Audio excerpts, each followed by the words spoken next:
I became a threat to my own family the moment I started succeeding. Not because I did something wrong, but because I no longer needed their permission.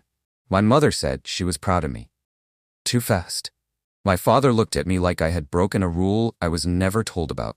The room went cold. Not physically. Inside me. That's when I realized most of my choices were never really mine. My career, my money, even my dreams.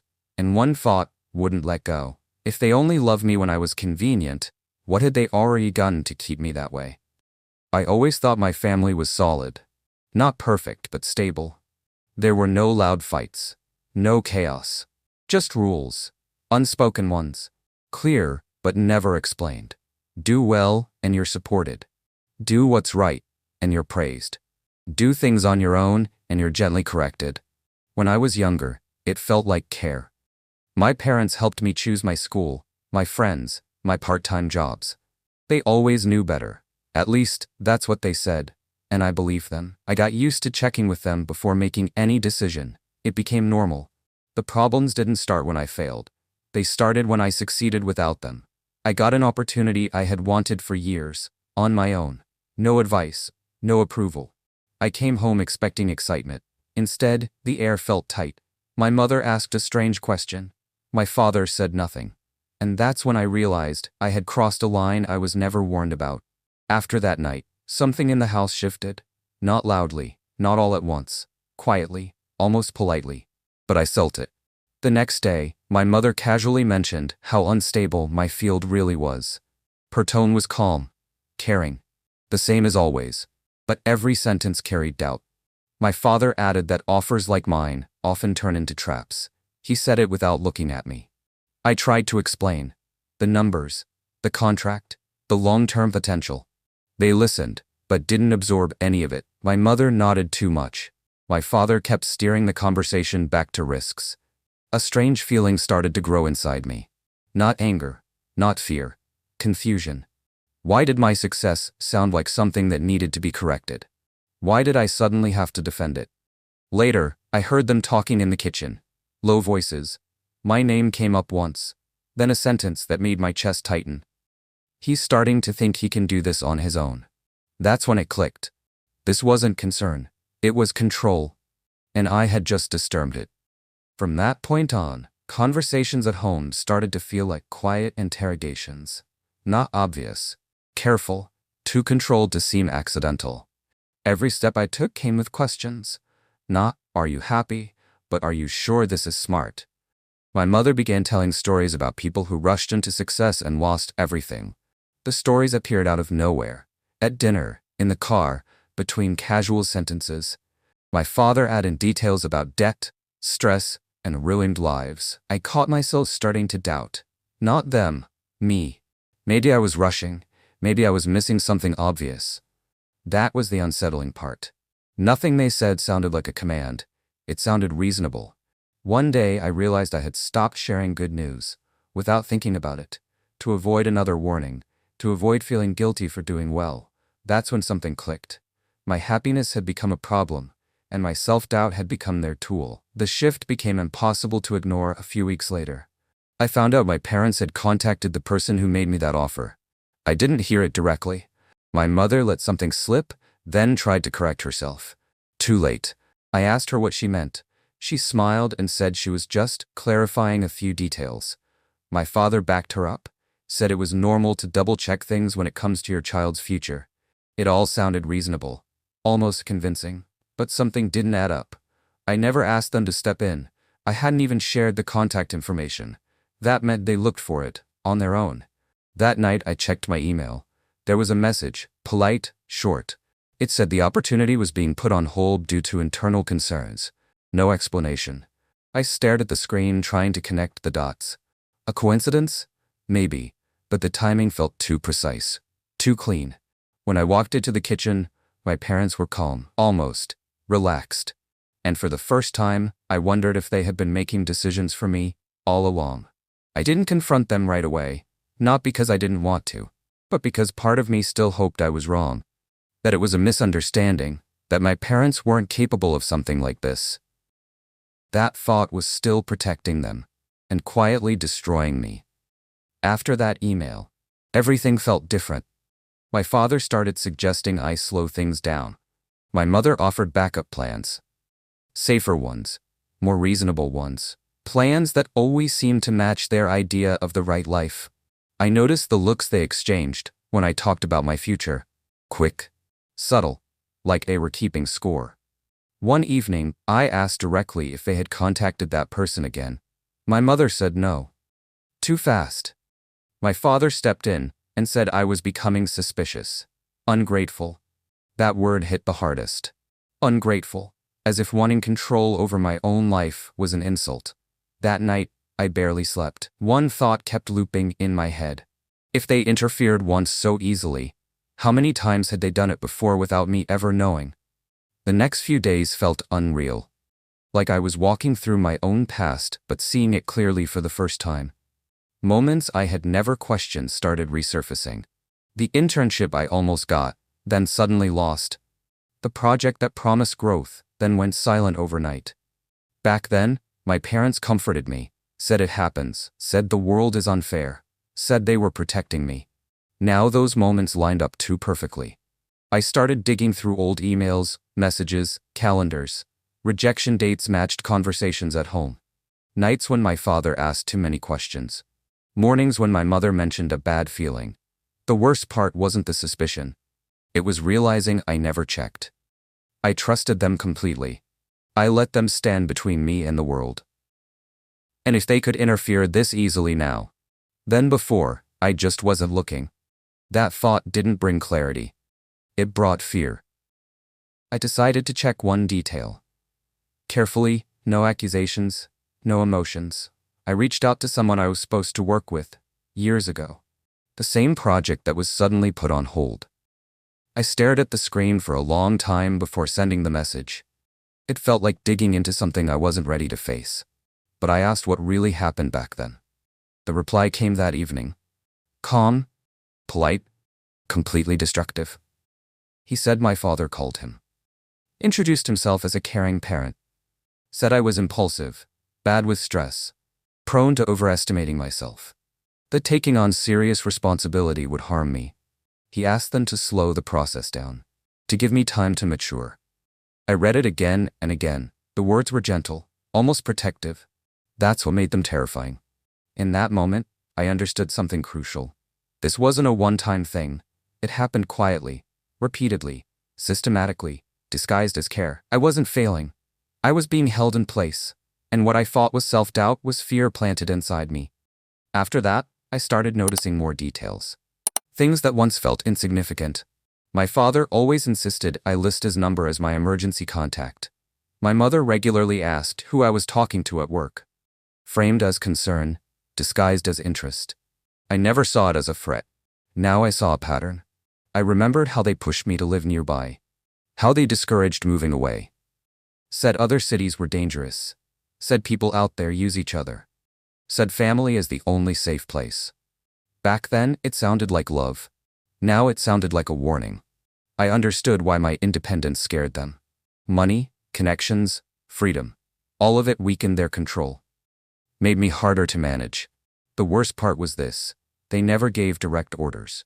They planted fears. They created doubt. So I would choose what benefited them. And I did, for years. That night I realized something else. If I didn't stop this now, the next step would be worse. And they were ready for it. I started moving quietly, not because I was scared, but because I understood that every unnecessary word could now be used against me. I stopped sharing plans, stopped talking about calls, meetings, ideas. I answered vaguely, in general terms, like I was learning how to speak all over again. My parents noticed almost immediately. The atmosphere in the house grew dense, heavy. My mother began entering my room more often. Just questions that sounded caring, but were too precise. You're not planning to change anything, right? You understand how dangerous this time is. My father started lingering in the kitchen when I came in, silent, listening, memorizing. One night at dinner, my mother casually mentioned a call from an old acquaintance. She asked if it was true that I was getting involved in risky ventures again. My chest tightened. I hadn't told anyone anything, not a single word. There were no coincidences left. That's when I understood.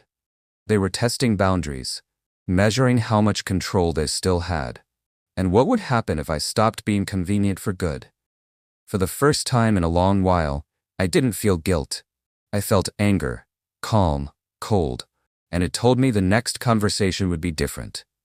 The conversation happened suddenly. No yelling, no scene. We were sitting in the kitchen when my father said I had become too closed off. His voice was calm, almost disappointed.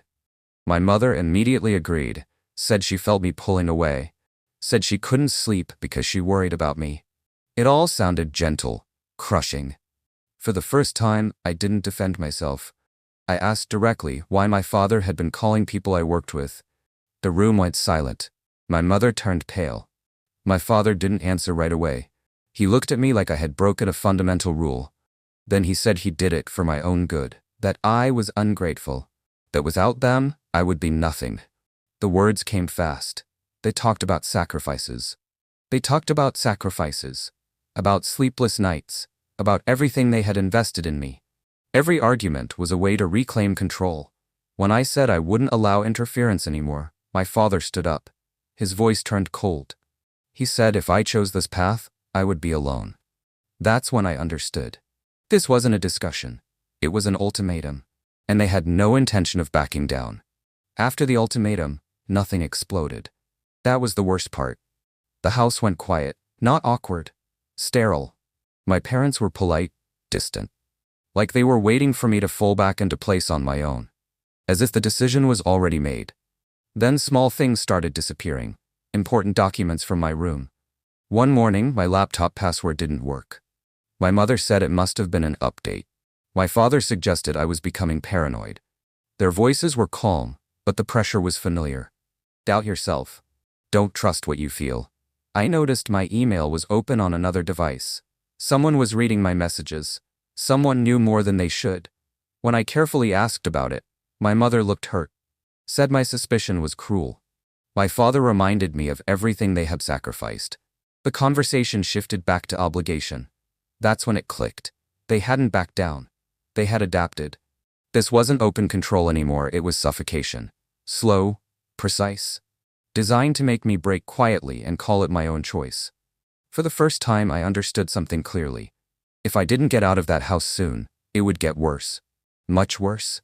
And no one there was going to give me permission to leave. I started preparing to leave quietly. No drama. No sudden moves. Slowly. The way they taught me. I gathered documents one by one. Moved money to a new account. Used a separate phone for calls. Every step felt like betrayal. And I hated that guilt was still there. Even now. My mother became softer. Too soft. She cooked my favorite meals. Asked how I was feeling. Said I looked tired. One night she told me the world outside the family was cruel, and that I wouldn't survive without them. Her voice shook. For a moment, it almost worked. My father chose a different approach. He turned cold, distant, dropped comments about how mistakes have consequences, how not every door stays open forever. He never raised his voice. He didn't need to. The threat lived in the silence. One evening, I overheard them talking behind a closed door. Quiet, calculated. My father said I was becoming uncontrollable. My mother replied that they had to act fast before I ruined my future. That was the moment my last doubt disappeared. This wasn't fear for me. It was fear of losing control.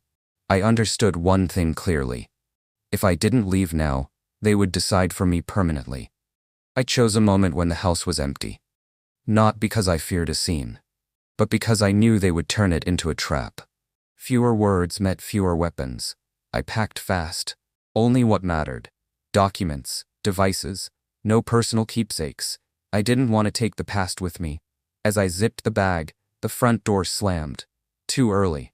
My mother was back. She stopped in the hallway, saw me and understood instantly. No screaming, no tears. She said quietly that I was making a mistake, that I was betraying them, that there would be no way back after this. Then my father appeared. He didn't ask where I was going. He said I wouldn't last a year without their support. that the world would break me, that I would come crawling back. His voice was calm, certain. I stood between them and for the first time, didn't defend myself, didn't explain. I just said it was my life. That was enough to make them snap. My mother called me selfish. My father called me ungrateful. Love vanished in seconds. I walked out without looking back. Outside, everything was normal. A quiet day, cars passing, people living. But inside, something ended forever. I lost my family, and for the first time I understood what freedom really costs. The first weeks after leaving were the hardest. Not because of money, not because of daily life, but because of the silence. No calls, no messages. It felt like I had been erased. I caught myself waiting for notifications that never came. It felt like withdrawal. My body was free, but my mind was still looking for permission.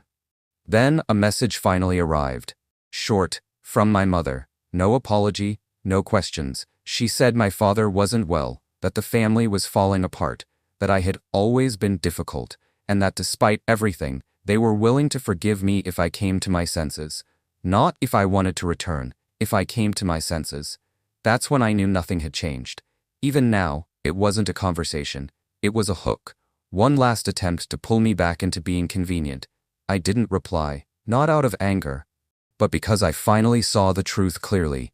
Love that demands obedience isn't love. Support that disappears when you succeed isn't support. And a family that breaks you to keep you small isn't a home. I lost them permanently, but for the first time in my life, I didn't lose myself. If you enjoyed this story, subscribe to the channel, like it, and click on the bell so you don't miss any more stories. See you soon.